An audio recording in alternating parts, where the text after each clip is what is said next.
hi, my name is Doug Tolman. I'm here with Patricia O'Neill, who was one of 2 winners last night for the Board of Education District 3 seat. She'll move on to the general election in November, and we're just going to have a little chat. How is this election different, say, than your previous elections?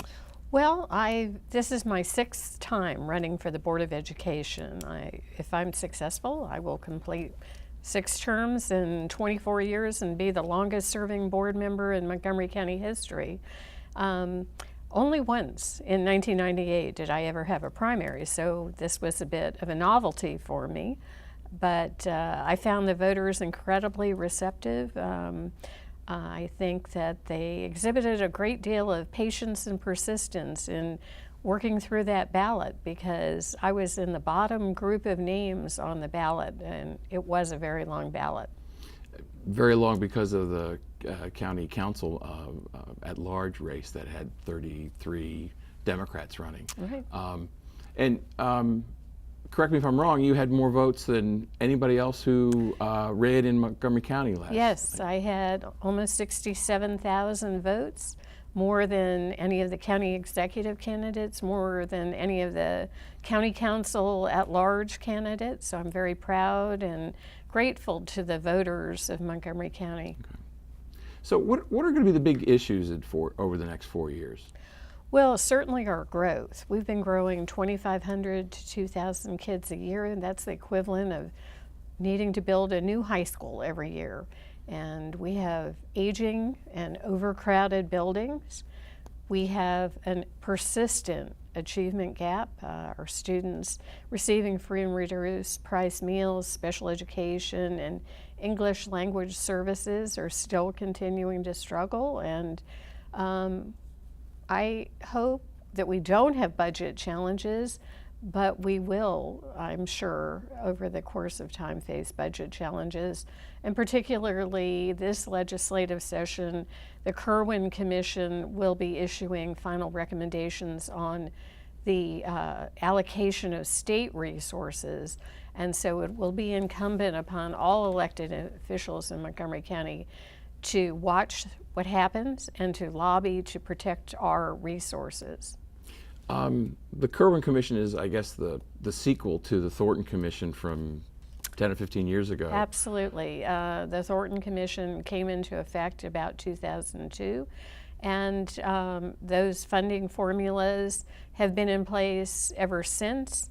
When the Thornton Commission, which then became the Bridge to Excellence, happened, we did not get everything that we needed, and hence Chris Van Hollen was the author of the Geographic Cost of Education Index, which recognized that it's more expensive to conduct education in certain jurisdictions like Montgomery County, and there are some potential pitfalls in the consultant's recommendation to to Kerwin, that could have a negative impact on us. So we will be having to execute a lot of energy in Annapolis. Mm-hmm.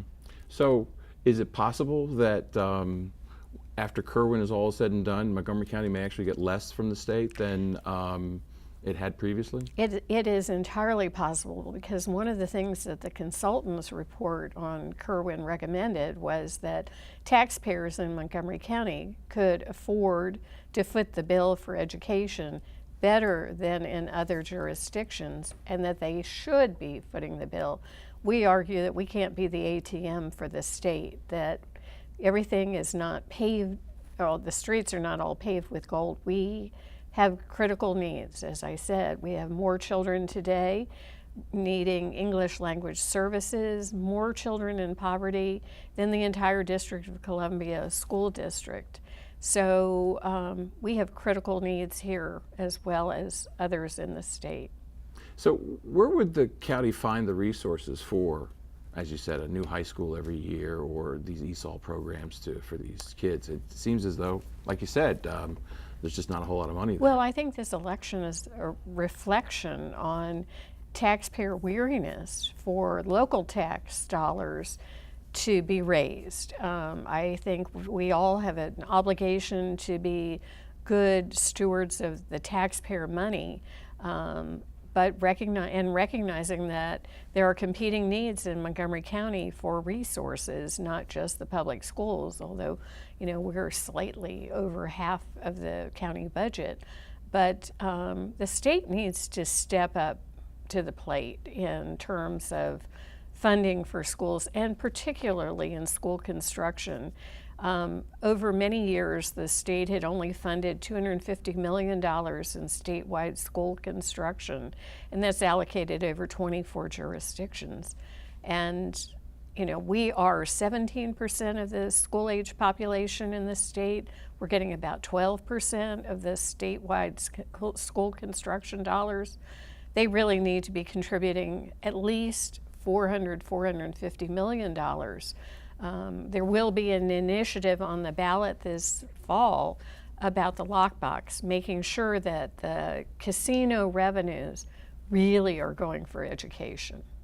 Okay. So what has the local school district done to tighten its belt? Well, this year we put the central office on a diet. We really made some significant changes to the structure of the central office and eliminated a lot of positions, moving positions out to better support schools and to get more teachers of record in the schools instead of people who are designated as teachers but not supporting classrooms directly. Okay. And the school system also has an effort to try to outsource its curriculum. What's the status of that, A? And B, how will that affect the bottom line? Well, for many years, many years, Montgomery County has had a curriculum department, written our own curriculum. We have to believe that it doesn't have to be invented in Montgomery County to necessarily be good. And we had hired an outside audit of our math and English language arts curriculum that was conducted by Johns Hopkins University. We had issued a request for a proposal for curriculum companies to have supports for parents and better online supports for teachers with curricular materials. Unfortunately, there were a few problems, and we had to we're reissuing that RFP. We have a lot of teachers and community members, parents who will be on the review panel to review the curriculum. The board's policy calls for a review of curriculum every 5 years, and we're just about at that time. The Common Core state standards are what is driving the PARC assessment, and the state will be moving away from PARC to some other new statewide assessment. So the curriculum needs to be aligned. What's taught, what's written, what's taught, and what's assessed all need to be in agreement. Mm-hmm. Because of tragedies all over the country, and one averted one in Clarksburg, there's been a lot of discussion about school security. What has the how has the school system, particularly the board, addressed that, and what do you foresee happening, say, in the next 4 years? Well, every single parent, every single community member, and board members are deeply concerned about safety and security. I've been on the board 20 years. When I was a brand new board member, Columbine happened the very first year I was on the board, and it rocked every school system's world. I happened to meet the president of the Jefferson County, Colorado School Board, that's where Columbine is, and I was shocked. And here we are almost 20 years later facing similar tragedies. Unfortunately, many of our buildings are old and were built in a time when, you didn't have locked vestibules, you didn't have entranceways that directed visitors straight into the office. Our high schools are the size of some college campuses with multiple entrances. Last year, we hired an outside consultant to evaluate each and every one of our buildings. It will take some money to physically make our buildings more secure. It will take more money to make sure that we have the mental health services in our school system and working with the county agencies and nonprofits to provide supports for students. It's not going to be cheap, but it is something that we have to do. I mean, Columbine taught us a lesson. At that point in time, the police didn't even have floor plans for all of our schools. We since moved to that process. We also, following Columbine, went to Code Red and Code Blue drills where we locked down our schools. After each one of these episodes, wherever they are across the nation, we learn a lot.